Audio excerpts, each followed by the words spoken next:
La comunicación entre el Palacio de Miraflores en Caracas y el Palacio de la Revolución en La Habana debe estar activada al 100%. Han sido constantes durante los últimos años, pero ahora hay mucho en juego.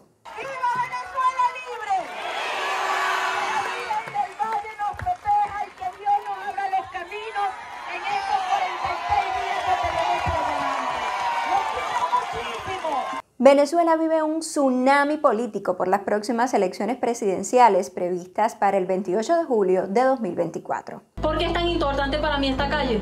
Porque un día en esta calle recibí mi oportunidad, lo que hoy nos hace falta mucho en este país. Que el Darién deje de ser ese lugar donde nos despedimos y sea el lugar donde recibimos con los brazos abiertos a todos nuestros familiares. El mensaje es: vamos a pensar en el futuro de nuestros hijos, vamos a pensar en el futuro de nuestros abuelos. Que nosotros no podemos seguir viviendo 25 años más con un gobierno tan nefasto como este. ¿Cuántos no tienen cortes de electricidad regularmente día tras día? Eso es lo que tenemos que cambiar. Venezuela va a tener luz de ahora en adelante con un nuevo presidente, como es Edmundo González, de la mano de María Corina. ¡Viva Venezuela! ¡Y con ustedes, María Corina! El régimen del país sudamericano ha sido un ancla para la cúpula del poder en Cuba. Pero, ¿qué podría ocurrir si gana la oposición en Venezuela? Edmundo González, el candidato de la oposición, dijo que si llega al gobierno, ese mismo día abre los calabozos a los presos políticos. Díaz-Canel mantiene a más de 1000 en las cárceles cubanas.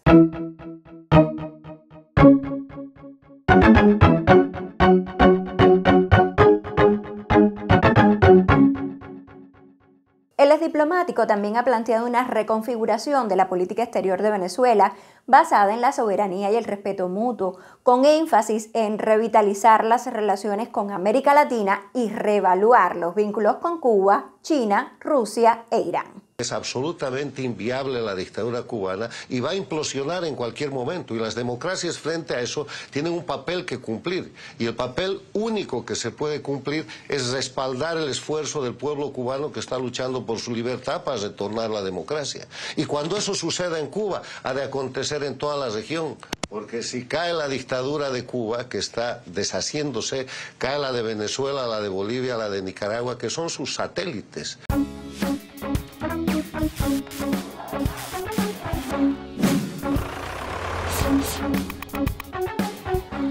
Los resultados de los comicios del 28 de julio serán trascendentales para el futuro de la democracia en Venezuela, para quienes habitan en este país que durante los últimos 25 años ha estado controlado por el chavismo, y para los más de 7 millones de venezolanos que han emigrado. La crisis en Venezuela provocó uno de los mayores desplazamientos en la historia de Latinoamérica. Sentados en el piso, María Corina. Eso no es justo, María, eso no es justo. Por los que regresamos y no encontramos a nuestras mamás vivas. Porque eso no vuelve a ocurrir nunca más en Venezuela. Y por lo que vamos a hacer que regresen, ¿verdad? Para el gobierno cubano también es fundamental lo que ocurre en Venezuela tras las elecciones. Nosotros aspiramos a tener relaciones con todos los países del mundo, unas relaciones en base al respeto y a los intereses del país, no bajo intereses ideológicos. Importante eso que dice, mantendrá relaciones, pero durante estos últimos 25 años, esas conexiones, por ejemplo, han estado directamente con Cuba, tanto que se ha denunciado la infiltración de agentes cubanos en el servicio del SAIME, la identificación. ¿Qué hacer con Cuba más allá de mantener las relaciones? No, ahí hay que revisar esas relaciones con Cuba, porque no es solamente el tema del SAIME, es el tema de los puertos y aeropuertos, el tema de la cedulación, el tema de los servicios de inteligencia, en fin, ahí hay un amplio abanico de cooperación que tendrá que ser revisado. A pesar de todos los obstáculos que ha puesto el régimen de Caracas durante el proceso electoral, el exdiplomático Edmundo González logró inscribirse como candidato en representación de una coalición de partidos de la oposición. González, de 74 años, se ha convertido en el candidato de consenso de la oposición después de que Maduro impidiera presentarse a María Corina Machado, la fundadora del movimiento 20 Venezuela, y a quienes muchos también llaman la Dama de Hierro, que busca devolver la esperanza a Venezuela. Su propuesta es un modelo de desarrollo inclusivo y liberal destinado a generar prosperidad, riqueza y libertad en el país. Una alternativa al modelo socialista que hundió a Venezuela. La victoria me recuerda ese poder que tiene la educación para lograr que un joven criado por una modesta familia pudiera servir al país como embajador de Venezuela en otras tierras. Eso es la victoria para mí, sinónimo de educación, familia, esfuerzo y mérito. Unos pocos nos han arrebatado los derechos a todos, los salarios, las pensiones, la luz, el agua, la ley y lo más importante, la libertad. Porque hoy, a 71 días del 28 de julio, Venezuela tiene no solo un candidato, sino el próximo presidente de Venezuela. La popular líder ha estado reuniendo votantes por todo el país. Tiene 55 años, es madre de 3 hijos, profesora, ingeniera industrial y cuenta con una especialización en finanzas. María Corina llena plazas y calles, a pesar de las constantes artimañas del régimen actual. Al régimen no le basta cerrar los puentes. Es decir, si cierran los puentes, se monta en una canoa. Si cierran las carreteras, se monta en un caballo. Si cierran las calles, la pasan de brazo en brazo. Es decir, ¿qué más? ¿Qué más se puede inventar el régimen? La Habana le tiene terror a esto. La espontaneidad y el verdadero respaldo popular no están concebidos en sus guiones. Y el miedo es totalmente visible, al punto de que las autoridades cubanas y voceros progubernamentales desinforman sobre lo que ocurre en Venezuela. Lo hizo el gobernante Miguel Díaz-Canel durante la cumbre de la CELAC este año, donde replicó la narrativa propagandística del chavismo-madurismo, incluyendo desinformaciones sobre el contexto político venezolano. En nombre del pueblo, partido y gobierno cubanos, felicito al pueblo venezolano por el desarrollo del nuevo proceso electoral en un clima de paz y en apego a su constitución. Esta afirmación es falsa. Desde que inició el proceso con las primarias opositoras de 2023, candidatos críticos del oficialismo y sus equipos de trabajo han sido víctimas de acoso, agresiones o irregularidades ejecutadas por partidarios del Partido Socialista Unido de Venezuela y funcionarios del Estado. Por otra parte, voceros del gobierno cubano difunden información falsa que ha sido desmentida por disímiles verificadores de contenido. Por ejemplo, intentan negar el respaldo multitudinario de María Corina Machado. Ponen fragmentos editados de supuestos gestos de desagrado a sus seguidores y en cambio hablan del mayoritario apoyo a Maduro a partir de encuestas manipuladas. Los sondeos coinciden en que González ha capitalizado una parte del respaldo de Machado. Algunas encuestas se le dan más de 15 puntos de ventaja sobre Maduro, una diferencia que, según los expertos, sería difícil de revertir. Fija su techo como en 50% de posibilidad de intención de voto, porque el techo del presidente Maduro es como 32%. En esta realidad paralela que describen los medios de propaganda del Partido Comunista de Cuba y voceros en redes sociales, lo cierto es que sí conocen qué se vive realmente en Venezuela. ¿Cómo lo saben? Porque en primera instancia hay evidencias directas de que la inteligencia cubana opera en el país sudamericano en las más altas esferas y personal militar cubano ha participado en acciones de interrogatorio y torturas de presos políticos venezolanos. Y lo que la misión también logró determinar como el modus operandi es el empleo de tortura por parte de este organismo para obtener autoincriminaciones falsas y también acusaciones contra otras personas también aparentemente falsas.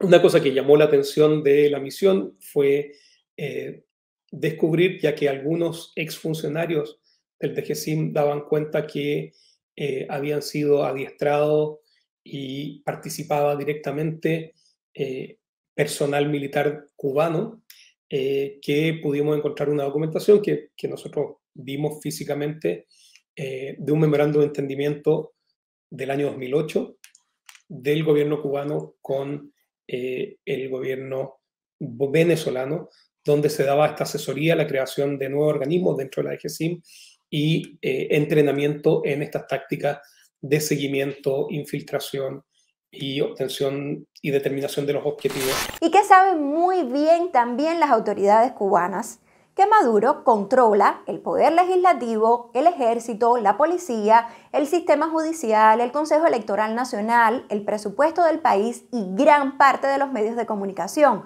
por no mencionar los violentos grupos paramilitares llamados colectivos. Si viviésemos en un país con separación de poderes, institucionalidad y demás, pues bueno, al final Maduro lo que tiene es la inmensa cantidad de recursos y de uso público que puede todavía emplear. Que de eso deriven que las personas frente al tarjetón de votación terminen seleccionando la opción de Maduro es otra historia. Pero el chavismo lo que tiene a su disposición, pues bueno, toda la maquinaria del Estado y los recursos públicos para empujar a mover la mayor cantidad de personas posible. Pero ¿qué posibilidades reales existen de que llegue el fin del chavismo a partir de un proceso electoral controlado por el propio chavismo? No es lo mismo que la oposición gane a que realmente la declaren ganadora. ¿Y cuál sería la opción ante eso? Claro que hablamos de Venezuela, así que no podemos dar por sentado nada de nada. Al fin de cuentas, todo dependerá de la disposición que realmente tenga el chavismo de lanzarse a unas elecciones libres y arriesgarse con ello a perder el poder. ¿Realmente estarán dispuestos a dejar las riendas de Venezuela? ¿Por qué la oposición está ahora dispuesta a participar en unas elecciones organizadas por Maduro? ¿Las elecciones de 2024 serán un nuevo punto de inflexión en la historia de Venezuela? ¿O terminarán por contra siendo una nueva obra de la ya larga producción teatral del chavismo? Hablemos ahora de las alianzas Cuba-Venezuela. Cuando Hugo Chávez murió en 2013, su protegido Nicolás Maduro ganó la presidencia por un margen estrecho y mantuvo el respaldo a Raúl Castro primero y luego al designado Miguel Díaz-Canel. Durante la permanencia del chavismo en el poder, la economía venezolana colapsó. Pero a pesar de la crisis, los acuerdos bilaterales con Cuba no han cesado. Maduro no ha dejado de enviar petróleo a la isla con precios preferenciales. El país caribeño depende de las importaciones de combustible de su aliado para cubrir más de la mitad de su demanda. Venezuela ha importado un promedio de entre 55 y 57 mil barriles diarios. Por cierto, estas cifras para el 2023 son promedio y han sido confirmadas. Un mes como el mes pasado fueron nada más que 32.000, pero en promedio, que es la cifra que nosotros seguimos, es entre 55 y 57. Ahora mismo tenemos al Lourdes, a la Esperanza y al María Cristina en Venezuela cargando, y también dos tanqueros fantasmas que le llamamos nosotros, el Noland y el Orchid, que también están cargando en Venezuela, que eventualmente van para Cuba. Esto dijo la viceministra de Desarrollo Industrial de Venezuela en la Feria Internacional de La Habana en noviembre de 2023. Afortunadamente hemos podido concretar una diversidad de alianzas que no solamente van desde el ámbito económico, sino que también están aplicando a sectores sociales específicos, como también el área de turismo del día de hoy que se ratificó, y que permitirán en un corto, mediano y largo plazo seguir afianzando el desarrollo productivo, industrial, turístico de ambas naciones. Retomemos el tema de la dependencia de Cuba. Cuba se encuentra en una situación muy difícil, probablemente tan difícil o más difícil que durante los años 90 de la crisis del periodo especial. En realidad el periodo especial nunca se acabó. Cuba ha tenido una crisis desde que se desapareció la URSS hasta ahora. Porque no tiene socios que subsidian la economía de Cuba. Socios subsidiadores.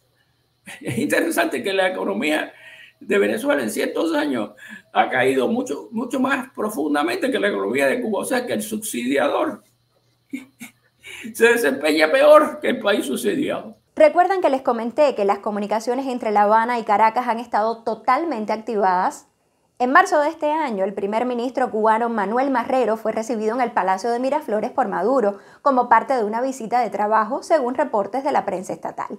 Un mes antes, el canciller cubano recibió al embajador de Venezuela en la isla, Orlando Maneiro. Y en noviembre pasado llegó a Cuba Diosdado Cabello, segundo hombre de Nicolás Maduro y vicepresidente del Partido Socialista Unido de Venezuela. La ida de hoy tiene que ver con la circunstancia país, y desde el punto de vista del sostenimiento del poder. Tiene que recibir estrategias, tiene que ver las estrategias que le muestran claramente lo del régimen cubano y lo del régimen de Putin, de Rusia, pues, que para mí es la cabeza siempre del sostenimiento del poder en Venezuela. Más recientemente, la fiscal general de Cuba, Yamila Peña Ojeda, viajó a Caracas en plena campaña electoral y se reunió con el fiscal Tarek William Saab para firmar un acuerdo conjunto hasta el 2026.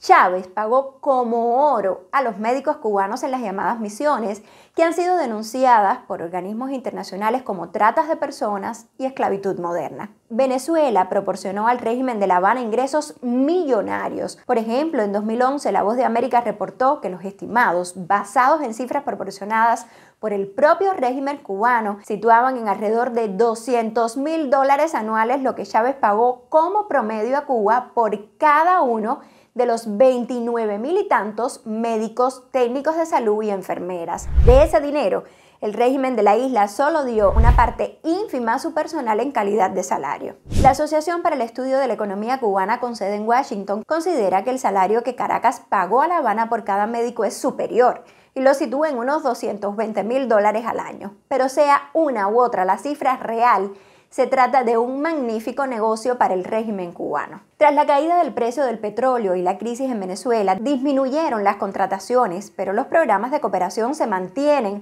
aunque las autoridades cubanas no informan de manera transparente cuáles son las ganancias y su destino.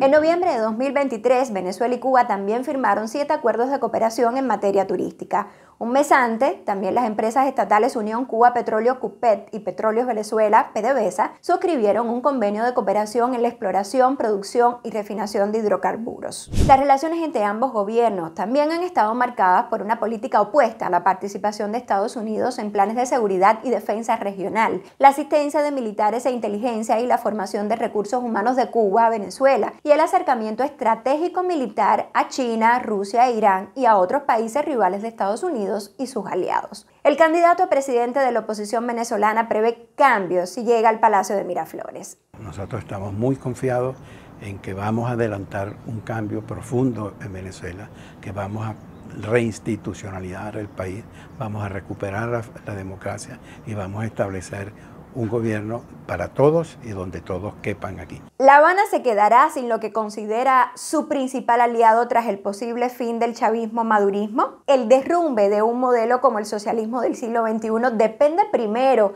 de que llegue la democracia a Cuba, o una transición venezolana precipitará el cambio en la isla. En este escenario, en lo que coinciden Cuba y Venezuela es en el desgaste de sus estados y el rechazo popular. El periodista Julio Borges hizo el siguiente planteamiento en un artículo de Infobae, que creo que sella el tema. Venezuela y Cuba son prácticamente un solo país. Considerarlos por separado es un error grave. Lo que sucede en uno tiene repercusiones directas en el otro y viceversa, porque Venezuela es prácticamente una colonia cubana. Maduro redujo el subsidio petrolero y de inmediato el caos se desató en Cuba. Cuba y Venezuela son como dos personas ebrias que caminan juntas, sosteniéndose mutuamente. Donde uno vaya, el otro lo sigue. Uno sostiene al otro para evitar que caigan, porque saben que si uno cae, el otro inevitablemente también terminará en el suelo. Si llegaste hasta aquí, gracias por tu atención. Si puedes y consideras oportuno y necesario nuestro trabajo, déjanos un gracias monetizado en YouTube, estrellas monetizadas en Facebook, una donación en esta cuenta de PayPal y suscríbete. También puedes seguirnos en redes sociales y compartir este y otros videos para que más personas estén mejor informadas. Saludos.